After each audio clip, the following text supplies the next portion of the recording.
असम की राजनीति में 2026 का विधानसभा चुनाव केवल सत्ता परिवर्तन या वापसी की कहानी नहीं, बल्कि ये उस गहरे सामाजिक, वैचारिक और रणनीतिक बदलाव का संकेत है जिसने राज्य की चुनावी दिशा को पूरी तरह से परिभाषित कर दिया है। असम की 126 सदस्यीय विधानसभा की शुरुआती रुझानों ने साफ किया है कि हिमंत बिस्वा शर्मा के नेतृत्व में भारतीय जनता पार्टी और उसके सहयोगियों वाला एनडीए गठबंधन लगातार तीसरी बार सत्ता में वापसी कर रहा है। लेकिन सवाल यह है कि आखिर किन कारकों ने इस जीत की नींव रखी? क्यों जनता ने एक बार फिर उसी नेतृत्व पर भरोसा जताया जबकि बेरोजगारी, बाढ़ और आर्थिक चुनौतियों जैसे मुद्दे भी मौजूद थे? नमस्कार, आप देख रहे हैं अमर उजाला। मैं हूं आपके साथ साहिल सुयाल और इस वीडियो में जानेंगे इस जीत की कहानी को कि आखिर वो तमाम राजनीतिक, सामाजिक और रणनीतिक पहलू क्या थे जिन्होंने मिलकर हिमंत बिस्वा शर्मा के पक्ष में माहौल तैयार किया। अब सबसे पहला कारण है यहाँ पहचान की राजनीति और नैरेटिव की ताकत। असम के इस चुनाव में सबसे बड़ा फैक्टर रहा पहचान की राजनीति, खासकर एनआरसी, सीएए और घुसपैठ जैसे मुद्दे। राष्ट्रीय नागरिक रजिस्टर और नागरिकता संशोधन अधिनियम जैसे विषय केवल कानूनी या प्रशासनिक मुद्दे नहीं रहे, बल्कि ये लोगों के सांस्कृतिक और क्षेत्रीय पहचान से भी जुड़ गए। भाजपा ने इसे असमिया अस्मिता और राष्ट्रीय सुरक्षा के नैरेटिव के साथ जोड़कर पेश किया। बांग्लादेशी घुसपैठ का मुद्दा वर्षों से राज्य की राजनीति में मौजूद रहा, लेकिन इस चुनाव में इस नए तरीके से उठाया गया और एक खतरे के रूप में जो जमीन, संसाधनों और पहचान पर असर डाल सकता है। अब ये नैरेटिव ग्रामीण और सीमावर्ती इलाकों में खासा प्रभावी साबित हुआ है। दूसरा फैक्टर, हिमंत बिस्वा शर्मा की व्यक्तिगत छवि। अब इस चुनाव में एक और निर्णायक फैक्टर रहा जो है खुद हिमंत बिस्वा शर्मा का नेतृत्व। उन्होंने खुद को एक निर्णायक, आक्रामक और जमीन से जुड़े नेता के रूप में स्थापित किया है। उनकी कार्यशैली, तेज फैसले लेना, प्रशासनिक पकड़ बनाए रखना और सीधे संवाद करना मतदाताओं को प्रभावित करने में काफी ज्यादा सफल रही है। अब उनकी छवि एक ऐसे नेता की बनी जो काम करने वाला है और जो कठिन मुद्दों से पीछे नहीं हटता है। यही कारण है कि उनकी पारंपरिक सीट जालूकबारी से उनकी मजबूत बढ़त केवल स्थानीय समर्थन ही नहीं बल्कि व्यापक लोकप्रियता को भी दर्शाता है। फैक्टर नंबर 3, कल्याणकारी योजनाओं का सीधा असर। अब भाजपा की जीत में सबसे बड़ा योगदान उन योजनाओं का रहा जो सीधे जनता तक पहुंची।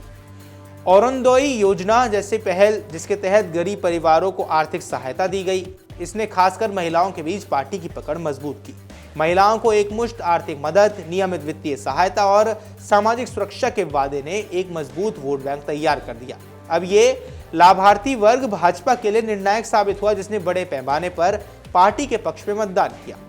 फैक्टर नंबर 4, विकास और आर्थिक विजन।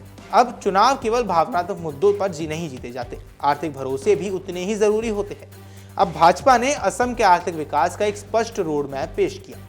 राज्य के जीएसडीपी को बढ़ाने, निवेश आकर्षित करने और इंफ्रास्ट्रक्चर सुधारने के वादों ने मतदाताओं को यह भरोसा दिखा दिया कि विकास की गति जारी रहेगी। पिछले कार्यकाल में किए गए काम जैसे कि सड़क कनेक्टिविटी और निवेश को एक ट्रैक रिकॉर्ड के रूप में पेश किया गया, जिससे जनता को लगा कि यह सरकार केवल वादे नहीं करती है बल्कि उन्हें पूरा भी करती है।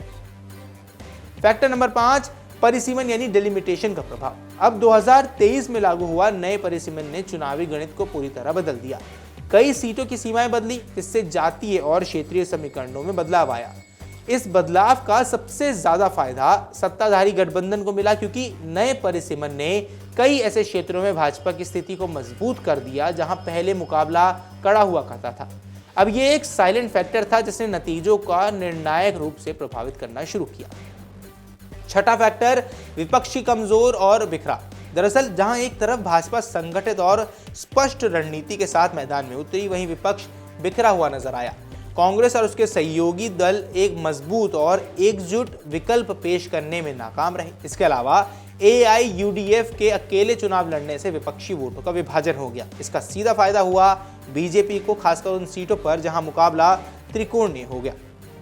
सातवां फैक्टर है विवादों का उल्टा असर। अब चुनाव के दौरान कांग्रेस ने मुख्यमंत्री की पत्नी को लेकर जो आरोप लगाए वो भाजपा के खिलाफ माहौल बनाने में नाकाम रहे।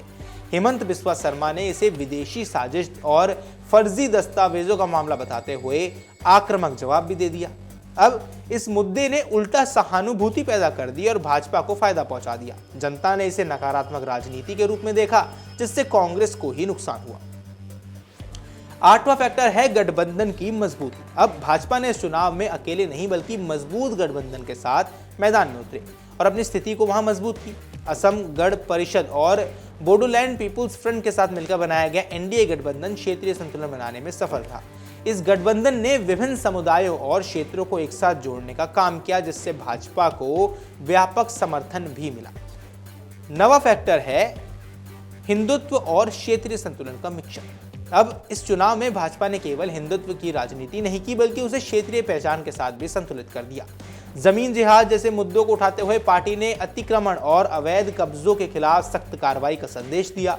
अब ये रणनीति खासकर उन मतदाताओं के बीच काफी ज्यादा प्रभावी रही जो अपनी जमीन और संसाधनों को लेकर पहले से चिंतित थे। असम में हेमंत बिस्वा शर्मा की ये जीत केवल एक चुनावी सफलता नहीं है, बल्कि ये एक बड़े राजनीतिक ट्रेंड का भी संकेत है। अब ये ट्रेंड दिखाता है कि जब मजबूत नेतृत्व, स्पष्ट नैरेटिव, कल्याणकारी योजनाएं और संगठित रणनीति एक साथ नजर आती हैं तो परिणाम निर्णायक होते हैं। इस जनादेश ने यह भी स्पष्ट किया है कि पूर्वोत्तर भारत में भाजपा का प्रभाव अब स्थायी रूप ले चुका है और आने वाले समय में समान नागरिक संहिता जैसे मुद्दों पर सरकार के कदम और भी ज्यादा ध्यान खींच सकते हैं। अब यहाँ सबसे महत्वपूर्ण बात यह है कि इस जीत ने हेमंत बिस्वा शर्मा को न केवल असम बल्कि पूरे पूर्वोत्तर में भाजपा के सबसे प्रभावशाली नेता के रूप में स्थापित कर दिया है। एक ऐसा नेता जिसकी रणनीति और शैली आने वाले चुनावों में भी निर्णायक भूमिका निभा सकती है।